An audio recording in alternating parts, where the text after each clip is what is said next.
me ouvindo, lá atrás também. Eu gostaria de agradecer o convite e dizer que o livro tem sido um enorme prazer de estudá-lo. Eu acredito que todos nós estamos aproveitando bastante para a nossa vida diária, inclusive. E que nós estamos juntos aqui para estudar mais uma liçãozinha, lição grande, né? Que o André Luiz vai trazer para a gente aqui no capítulo 12. Bom, vamos tentar então fazer parte desse quadro que a gente vai assistir nesse momento, como se a gente fizesse parte estudando o caso que a gente vai estudar. Como se nós estivéssemos junto ao André Luiz para aprender com a espiritualidade, com os nossos mentores, com os nossos orientadores, a respeito de mais um caso de um paciente que tem uma doença física, psíquica, emocional e espiritual, e tentar aprender alguma coisa com esses nossos orientadores. Então, essa nossa historinha, ela começa com os personagens que a gente já conhece, que são o André Luiz, o Calderaro, né, que é o assistente especialista na área de psiquiatria iluminada, que é uma coisa fantástica, né? O dia que tiver psiquiatria iluminada na faculdade. Tem uma velha parenta desencarnada, que é uma pessoa que gosta muito desse paciente e que fica o tempo todo velando esse paciente, que é o Fabrício, que é um senhor bem idoso, enfermo, chamado de esquizofrênico pela medicina terrena, né? No limiar da loucura, que tem um passado delituoso ali massacrar a mente. A gente tem a esposa dele, que é a Inês, e tem um netinho de 8 anos, que é o Fabricinho, que a gente vai ouvir um pouquinho mais sobre eles na aula número 2. Hoje a gente vai abordar um pouco da doença do ponto de vista do que a gente conhece da esquizofrenia no mundo terreno, né, e das teorias que existem sobre a doença, e um pouco também do que a gente sabe através da medicina espiritual. Então vamos imaginar que a gente está entrando na casa dele, é uma casa grande, é um lugar de um conforto bastante grande, e a gente tem aqui os personagens que a gente começou a falar, que pode ser aquela velha senhora olhando para ele, o nosso Calderaro e o nosso André Luiz. E o Calderaro pergunta para esta senhora, que é a parenta dele: como está o nosso irmão? E ela responde: Fabrício vai melhorando. No entanto, continuam os fenômenos de angústia. Ele tem estado muito inquieto e muito aflito. O nosso orientador, o Calderaro, ele faz um olhar expressivo ao doente e insiste: mas ele ainda tem autodomínio? Ou ele se abandonou totalmente às impressões destrutivas? E ela responde para ele: a divina misericórdia não tem faltado. O desequilíbrio integral, por enquanto, não erigiu o seu império. Em nome de Jesus, a nossa colaboração tem prevalecido. Ou seja, ela tem mantido, ela vela por ele 24 horas ao dia, ajudando nesse processo. Calderaro, então, fraternalmente indagou, dirigindo-se a André Luiz: chegaste alguma vez a examinar casos declarados de esquizofrenia?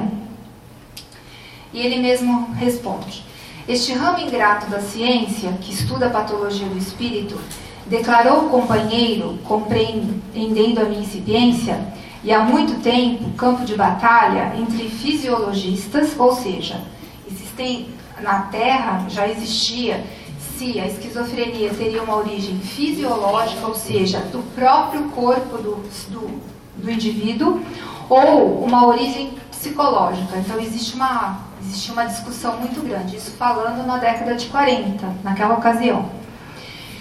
Tal conflito é, em verdade, lamentável e bizantino, de vez que ambas as correntes elas têm razões substanciais nos argumentos com que se digladiam.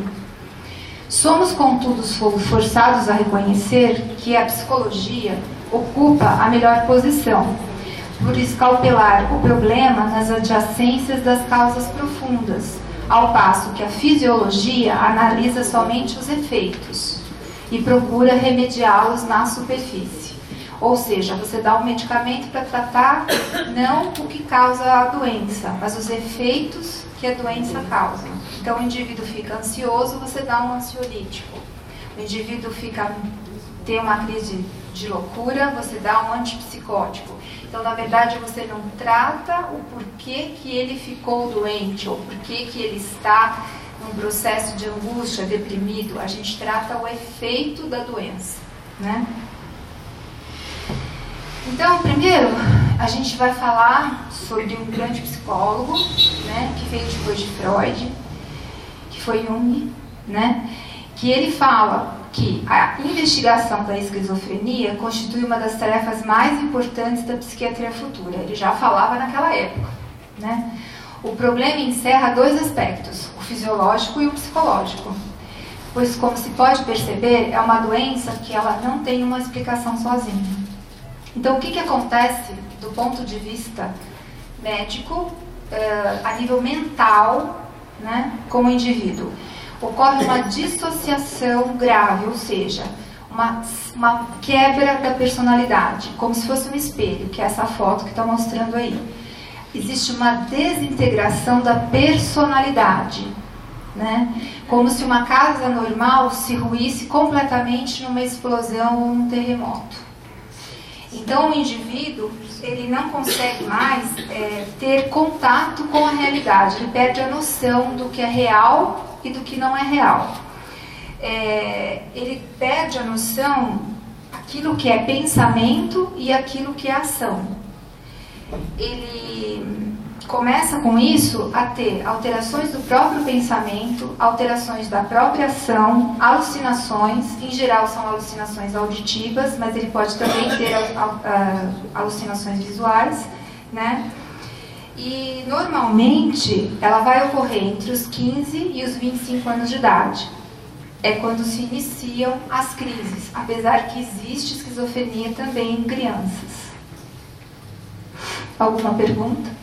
A esquizofrenia para pessoa idosa não é mais própria para os idosos? Não, pensei que fosse.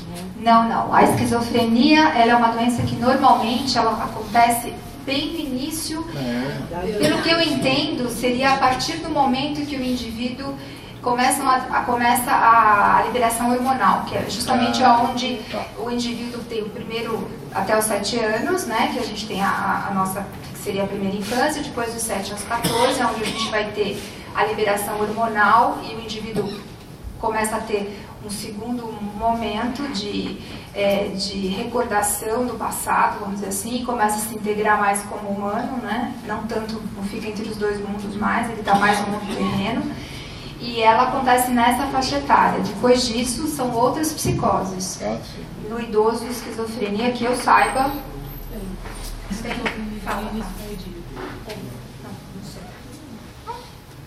O que eu sei né? Existem alguns quadros, sim, de esquizofrenia de início tardio no idoso. É um pouco difícil de diferenciar, principalmente quando está associado aos quadros de demência. Porque aí você tem que fazer um diagnóstico se aquilo é um distúrbio de comportamento pela demência ou uma esquizofrenia de início tardio. Então não é bem aí. Mas como o tratamento são com os antipsicóticos, então acaba tratando da mesma forma. Certo. Tá certo. Não seria, talvez, subdiagnosticado essa esquizofrenia? Porque a gente sabe que depois dos 50 anos, é raríssimo os casos que a gente... Mas o que eu li a respeito é que talvez ele já tivesse uma doença, uma psicose de base, mal diagnosticada, e aí se inferiria que seria uma esquizofrenia, né? Com relação a isso, né? Pode ser um subdiagnóstico ou um diagnóstico tardio também. Tardio também, né? Perfeito. Bom, a gente pode até entender o porquê isso pode acontecer tardiamente. essa esquizofrenia faz parte do passado tenebroso, né, das pessoas, nos seus erros, nas reencarnações, tudo isso não é influência? Não, então, nós vamos falar sobre isso, mas isso tudo vai acontecer em tenra idade. É muito difícil que isso vá acontecer no idoso.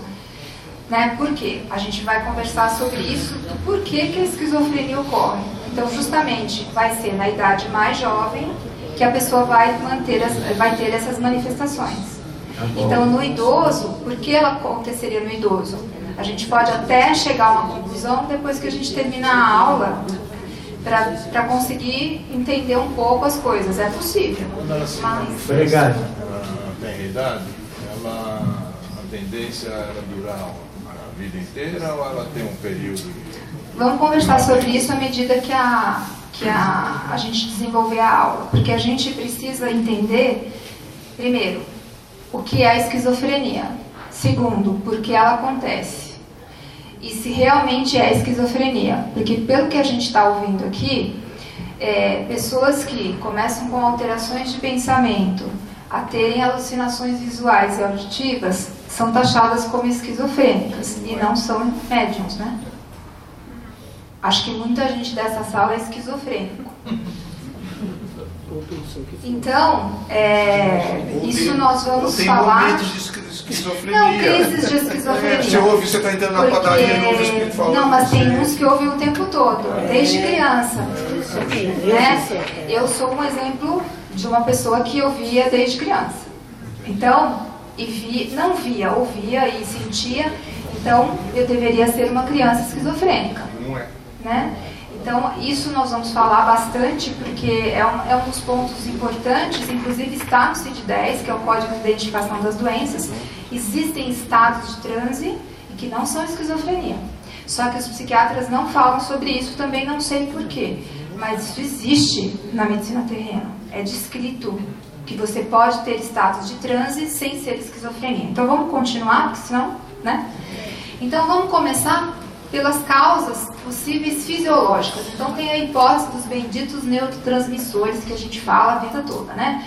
Falta ou tem demais, ou tem alguma coisa que bloqueia o receptor a nível cerebral, né? E que pode provocar a esquizofrenia do ponto de vista fisiológico. Então eles descrevem que existe disfunção dos níveis de dopamina. Em geral, estes pacientes, eles têm um excesso de dopamina cerebral, que atua de uma maneira muito insistente e muito... e faz o quê? A dopamina faz o indivíduo ficar acelerado, faz o indivíduo ficar da forma que a gente descreveu. Ela teria a mesma ação que as anfetaminas fazem. É o que uma anfetamina faz. A anfetamina, utilizada de uma forma abusiva, ela induz a um quadro psicótico. E não significa que o indivíduo é psicótico.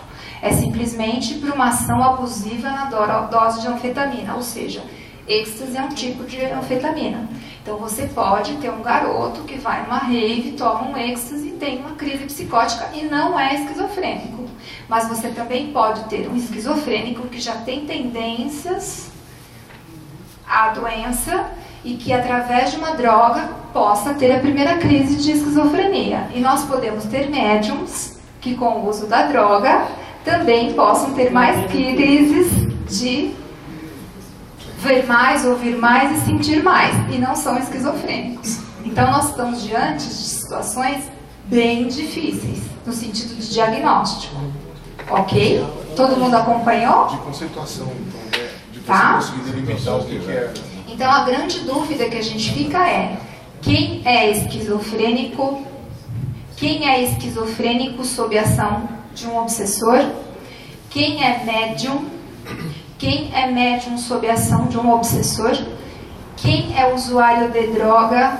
Tem uma doença de base, que a gente não sabe qual é, que pode ser esquizofrenia, e sobre a ação da droga pode entrar em crise.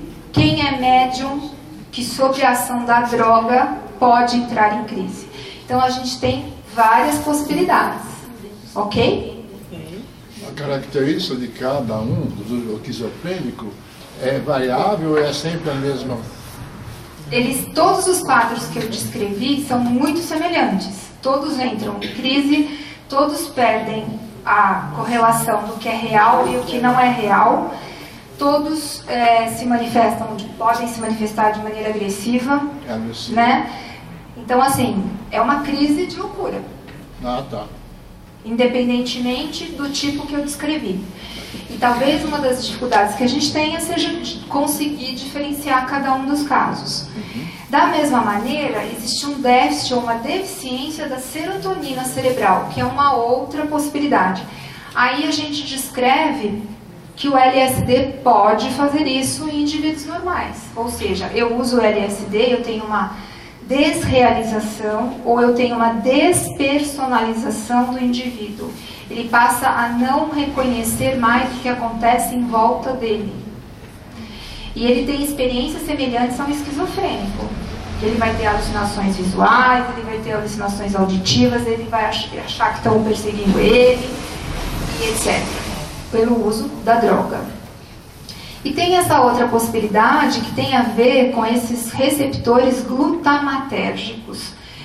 Até eu fui tentar entender isso, mas tem a ver com os anestésicos. Eles são receptores de anestésicos, tanto que existem anestésicos que a gente usa, tipo a ketamina, que quando administrados podem provocar quadros semelhantes também à esquizofrenia. Tá? Ok? Bom, existe também uma hipótese, também não vamos entrar muito em detalhe, porque senão a gente, né, que tem a ver com o próprio desenvolvimento do cérebro, pode ter associação genética, tem mais ou menos 1% da população em geral, na família em primeiro grau, 20% de chance de ter esquizofrênico. Tem tanto médium sem diagnóstico, né, gente? E é tratado o resto da vida como esquizofrênico, né? Tem descrição de complicações obstétricas associadas ao esquizofrênico, nunca tinha ouvido falar, mas tem, é grande. Fatores de risco na infância, eles mostram que normalmente tanto as crianças quanto os adultos eles têm um desenvolvimento neurológico mais lentificado do que os outros, e o QI também é menor nesses indivíduos. E que existe uma grande associação da esquizofrenia e ao uso da maconha. Bom, então a gente sabe que as alucinações vão ter essas duas origens, né? Que é uma explicação já que a gente vê do ponto de vista espiritual. E aí a gente pode entender um pouco melhor pensando no esquizofrênico mesmo, tá? Nós não estamos falando aqui em mediunidade. Estamos falando no indivíduo esquizofrênico mesmo. O indivíduo tem a psicose. Elas podem vir do próprio fruto do inconsciente do paciente, ou seja, vivências passadas. Ele tem acesso a determinadas vivências dele do passado e vive com esses pesadelos, tendo sonhos realmente associados a essas experiências passadas, né? Que na verdade o que seria a alucinação? Você vê uma coisa apesar do objeto não existir. Então eu estou vendo uma pessoa, só que ali não existe a pessoa, tá? Então o paciente ouve ou enxerga o seu próprio inconsciente. Então, ou realmente ele vê através da sua própria imaginação, vamos dizer assim, ou ele pode realmente estar acessando essas questões relacionadas às vidas passadas dele. Aí eu fui pedir ajuda para a doutora Marlene, porque isso é uma dúvida que já ocorre há muito tempo. Então nós temos aqui uma pergunta que a Folha Espírita fez para a doutora em 2004. Olha que legal. Doutora Marlene, gostaria de colocar uma questão crucial para você, sobre o que é comumente chamado de esquizofrenia. Hoje, 2004, hein? Quando alguém ouve vozes, é tido como esquizofrênico, recebe fortes sedativos e frequentemente é internado em hospital de unidades psiquiátricas, registrados como mentalmente instável, né? E é uma coisa irreversível para o resto da vida. E é verdade, né? E, na verdade, ele pode não ser esquizofrênico, mas ele recebe o tratamento como esquizofrênico. O que a senhora acha disso? Aí a doutora responde. A saúde é definida pela Organização Mundial da Saúde como sendo o equilíbrio entre os fenômenos orgânicos, psíquicos, sociais e espirituais. No entanto, na nossa prática, os médicos não consideram todos esses fenômenos, mas somente os orgânicos, que são do corpo físico, e os biológicos, que são do funcionamento do corpo físico. Então, podemos perguntar, em qualquer país, o que ensinam as escolas de medicina e constataremos que os médicos não são alertados para os problemas psicológicos e espirituais do paciente. Eles restringem-se às reações orgânicas, como se o ser humano fosse reduzido tão somente ao corpo físico. Embora o Código Internacional da Doença, que é conhecido no mundo todo, ele fale sobre a questão F44.3, que contempla a existência dos estados de transe, fazendo a distinção entre o indivíduo que está realmente sobre um quadro de uma psicose, que é o que a gente chama, psicose é o que a gente chama de loucura, do ponto de vista leigo, a loucura seria a psicose. Ou aqueles que acontecem por incorporação ou atuações dos espíritos, dos que são patológicos provocados pela doença. A maioria dos médicos não leva isso em consideração. Então eu trouxe para vocês aqui o nosso sítio. Olha que legal. Isto é médico, tá? Isso aqui não é uma coisa espiritual, é uma coisa médica, isso existe. F44.3, que são estados de transe de possessão. São transtornos caracterizados por uma perda transitória da consciência de sua própria identidade, associado a uma conservação perfeita da consciência do meio ambiente. Deve aqui ser incluído somente estados de transe involuntário, ou seja, não é a ação da droga, tá? Aqui nós não estamos falando da ação da droga, nós estamos falando que pode ou não estar associado a uma droga psicoativa, que é o que a gente vai ver mais para baixo. Excluído aqueles de situação admitidas no contexto cultural ou religioso do sujeito, que aí a gente vai falar sobre o Santo Daime, sobre o Aixa, que são drogas que são usadas para ampliar o estado de consciência. Hoje é uma coisa bastante moderna, depois se alguém quiser falar mais para frente, a gente pode até falar sobre essa questão de ampliar o estado de consciência, mas vejam que é colocado aqui que deve haver um contexto cultural e religioso do sujeito, né? Não simplesmente a fazer experiências sobre isso. Não é admitido pela área médica que se faça isso como rotina, né?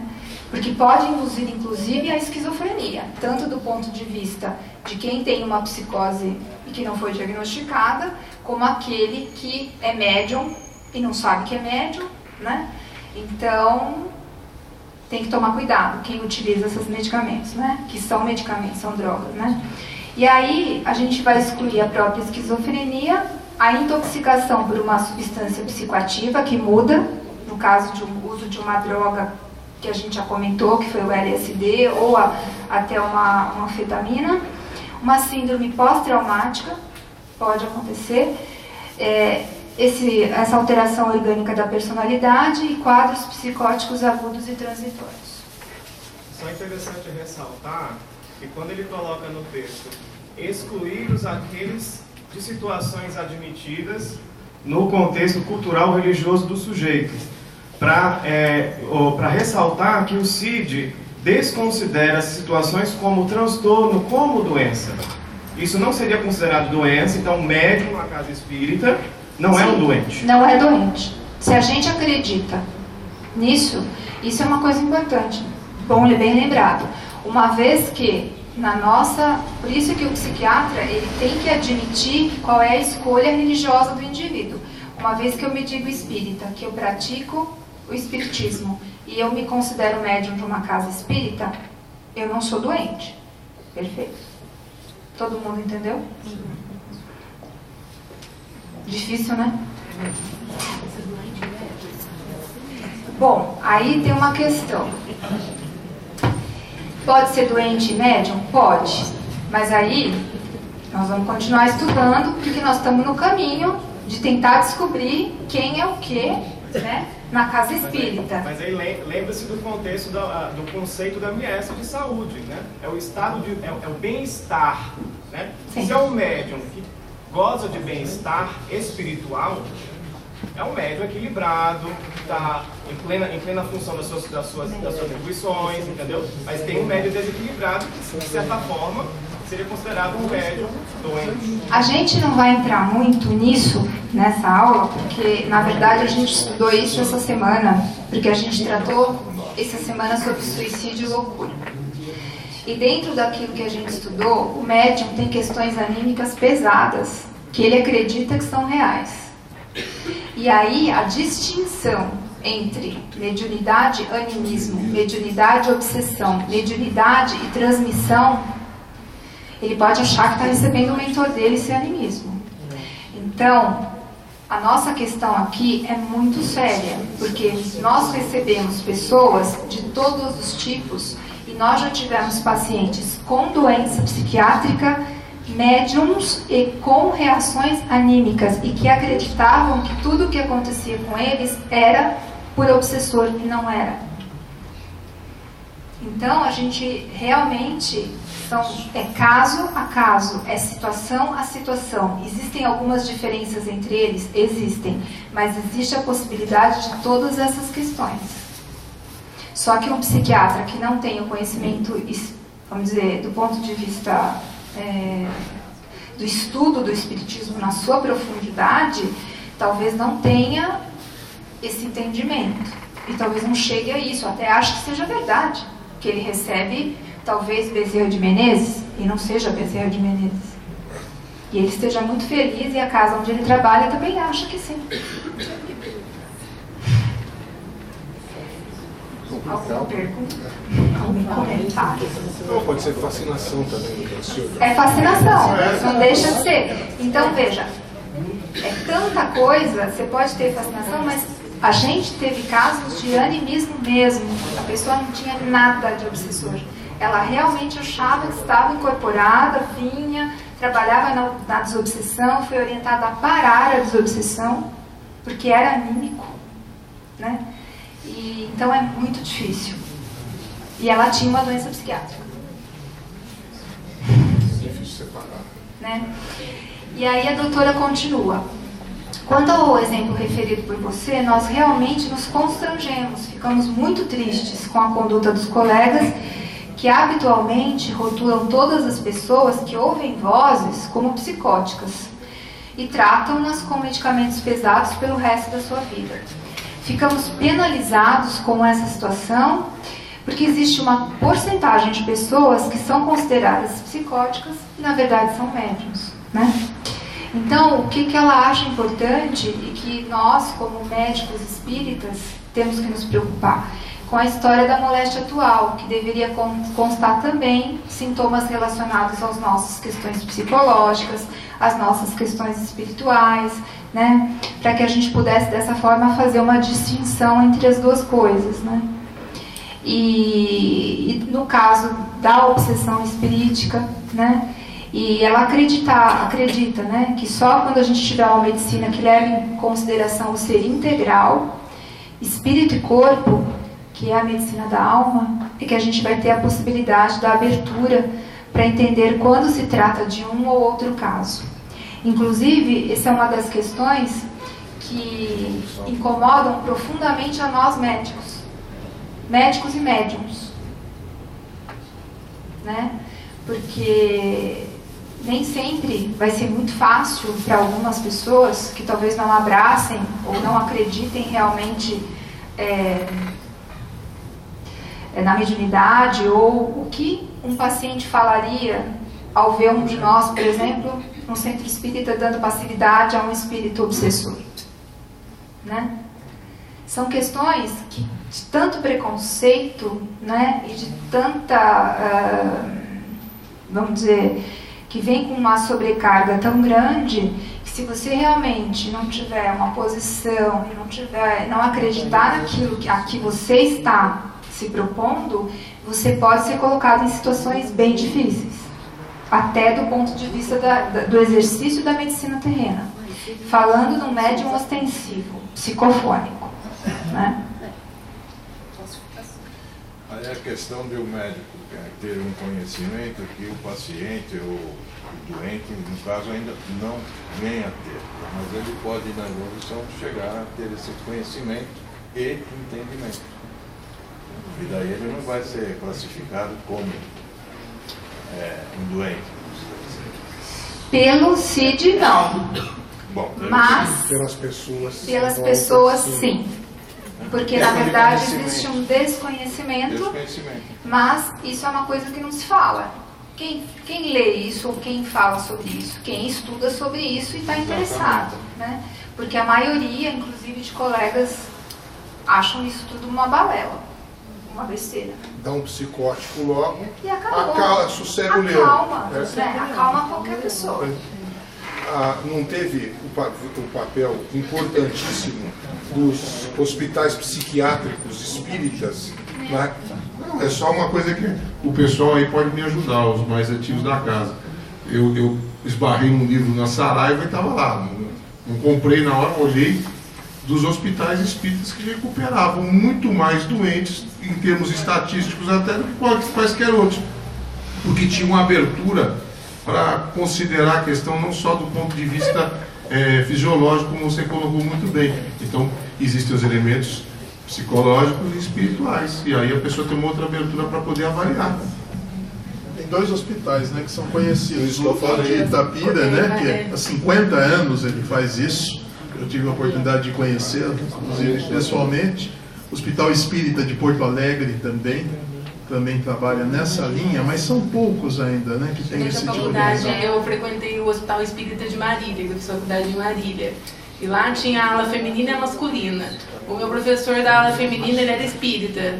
E todo mundo sabe que a ala feminina é mais difícil de controlar os sintomas. E por incrível que pareça, as mulheres, elas eram muito mais contidas que os homens.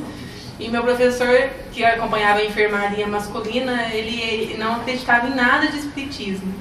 E assim, eu acho que o médico que é espírita, ou ele não tem nada de mediunidade, ou ele é um médium muito estudado.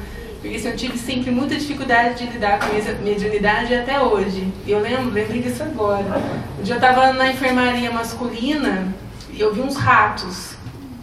Aí eu olhei de novo. Você viu o rato? Na enfermaria. Aí um paciente sentado assim, parecia que estava segurando um prato. E aí eu peguei e falei, não. Aí o paciente começou a gritar, rato, tem barata na minha comida. Aí alguém foi lá, conteve ele, amarrou ele. Tadinho. E eu quase desmaiei, né? Porque eu tava vendo o que ele tava vendo e ele tava ali como esquizofrênico. E eu nunca falei isso pra ninguém. Fui embora, eu falei...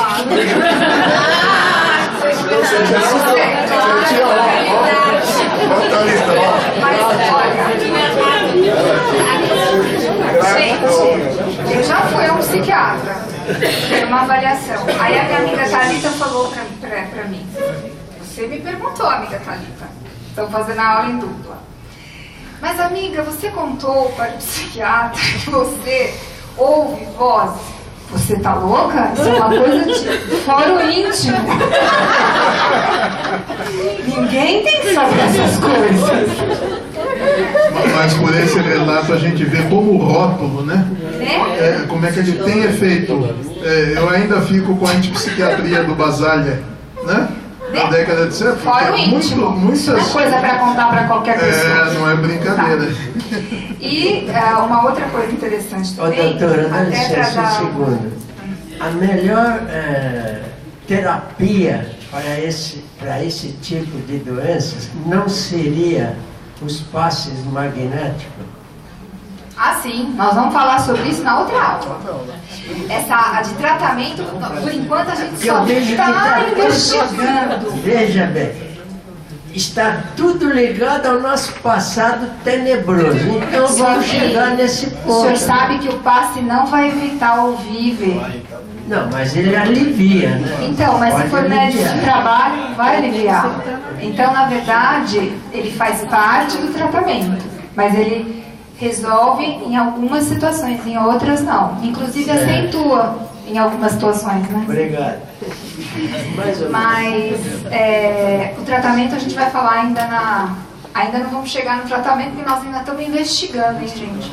Nós ainda estamos na fase que a gente não sabe se é fisiológico, se é A gente sabe, psicológico, doutora, é o pessoal que sabe. se é espiritual. Aí fizeram uma pergunta, a própria Folha Espírita, pelo Dr. Sérgio Felipe, que muitos devem tê-lo conhecido, foi presidente da ANE por mais de 10 anos, né?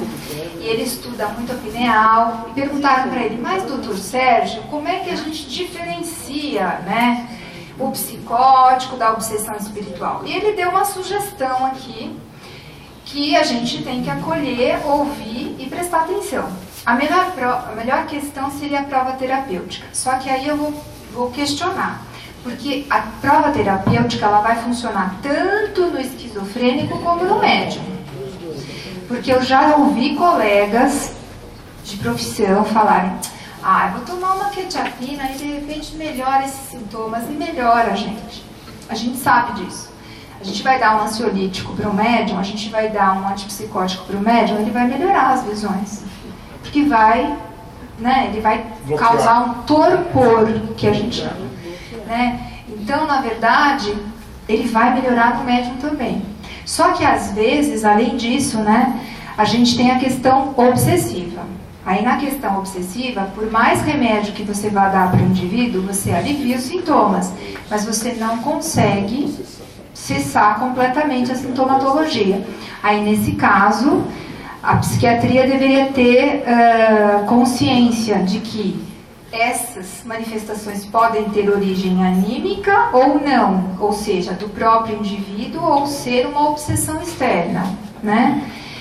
E que, na verdade, a gente teria que ter uma visão mais aprofundada para aconselhar qual seria o melhor tratamento para esse paciente.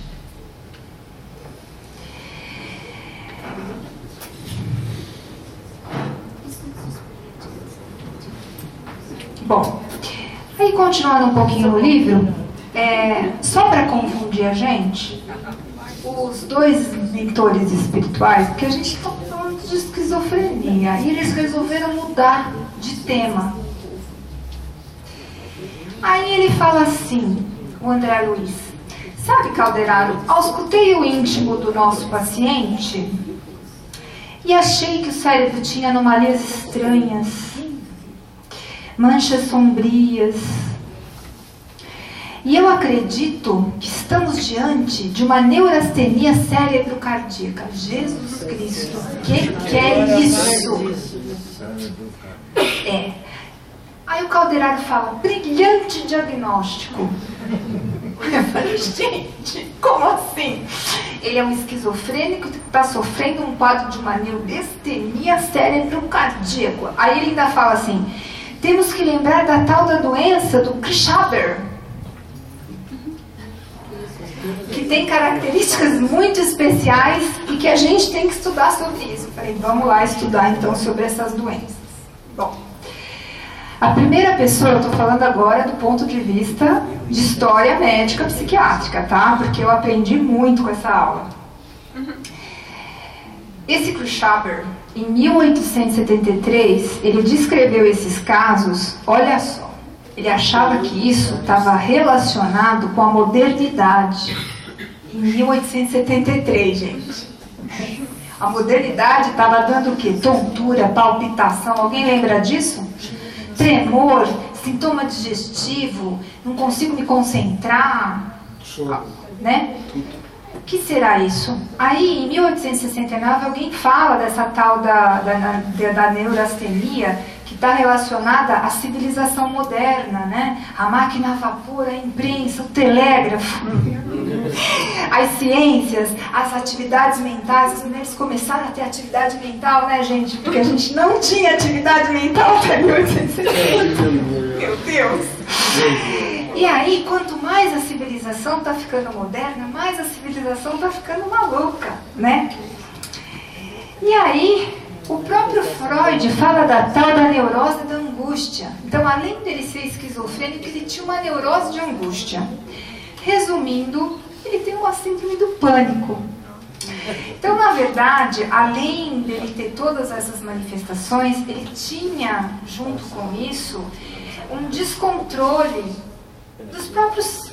Assim, ele tinha uma impotência diante de tudo que estava acontecendo com ele. pelo fato dele estar acamado, pelo fato dele não estar mais conseguindo se concentrar, ele não conseguir mais pensar da forma que ele deveria pensar. E isso tudo tem um motivo, que é o que a gente vai ver mais pra frente, né? E o que o André Luiz reparava? Que o doente, ele ouvia muito as vozes internas. Na verdade, era ele mesmo falando para ele, transformando numa pessoa amargurada. Ele reclamava de um pretérito que ele queria esquecer de qualquer maneira, né? Ele queria fugir de si próprio, mas ele não conseguia, porque aquilo ficava o tempo todo na cabeça dele, como se fosse uma ideia fixa. E a própria esposa fala para ele, mas se alimenta, né? Se cuida, vamos tentar resolver esta questão. E Calderaro mesmo diz, ele está no limiar da loucura, não no sentido da esquizofrenia, né? Na verdade, ele tinha o quê? Uma auto-obsessão, né? E, na verdade, eu tirei isso dos domínios da mediunidade, falando da fixação mental, que é uma coisa que a gente já conversou também muito sobre isso.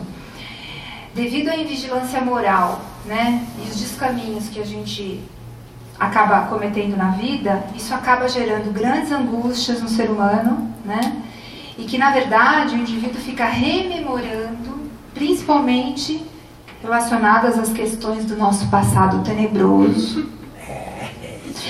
E aí o passado tenebroso fica cristalizado no perispírito. Pode ser da vida atual, pode ser da vida passada, gerando verdadeiras múmias espirituais. São espíritos hibernados no alto desequilíbrio. E muitos acabam sofrendo reencarnações compulsórias e bastante difíceis. E ficam prostrados, né, para conseguir um reequilíbrio. E acaba a própria fixação mental causando a amnésia e a chamada esquizofrenia paranoica. Porque a gente tem vários tipos de esquizofrenia que nós não vamos entrar neste mérito, por gentileza, porque realmente aí seria um pouco mais complexo. Talvez um psiquiatra vá explicar direitinho pra gente. Então, ele conta o porquê que ele se sentia dessa forma. Porque, na verdade, ele era o filho mais velho e o pai dele, no leito de morte, pede a ele que, por favor, cuide dos irmãos, cuide da família, pegue esse dinheiro e faça com que a família cresça, né? E, na verdade, ele se apropriou do dinheiro. E os irmãos morreram na penúria. Um de tuberculose, outro porque não tinham o que comer. E apesar dele ter fugido da justiça terrena, ele não fugiu da consciência. E a consciência começou a cobrar esse nosso irmão. Cobrar, e era uma coisa relacionada à vida atual, não era uma coisa propriamente relacionada a uma reencarnação passada. Ele mesmo se auto-obsediava no sentido de remorso, né?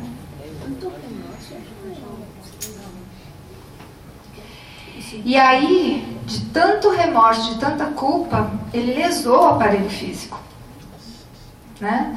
E acabou com todas as suas ilusões, com tudo aquilo que ele achava que ia ser bom para ele, para a família dele, né? E ele ficava o tempo todo relembrando esse passado e tentava se reerguer, mas mesmo assim ele tinha muita dificuldade. E aí a gente começa a ver a causa espiritual ou perispiritual, né, que vai morar na nossa casa mental da esquizofrenia. Ela vem da culpa, ela vem do remorso do passado. Então a gente tem uma frase aqui bem interessante, deixa eu ler o nome da colega, que ela é fundadora e dirigente da Sociedade Espírita Joana de Ângeles em Juiz de Fora, que é a Sueli Caldas.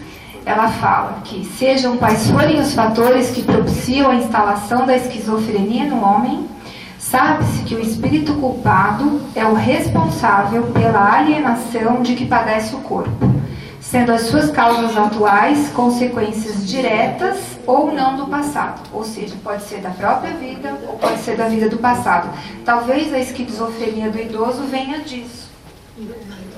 Ele tem um remorso ou uma culpa na vida presente que pode levá-lo à esquizofrenia ou até à demência, como a Thalita está falando. E aí a gente,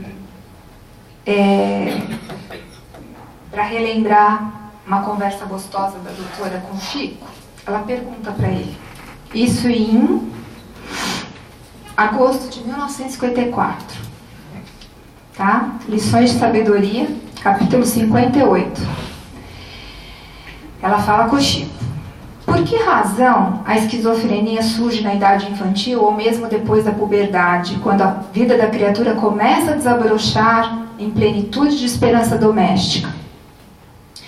A esquizofrenia, na essência, decorre de transformações de caráter negativo do quimismo da vida cerebral, que a gente já conversou, que são os neurotransmissores.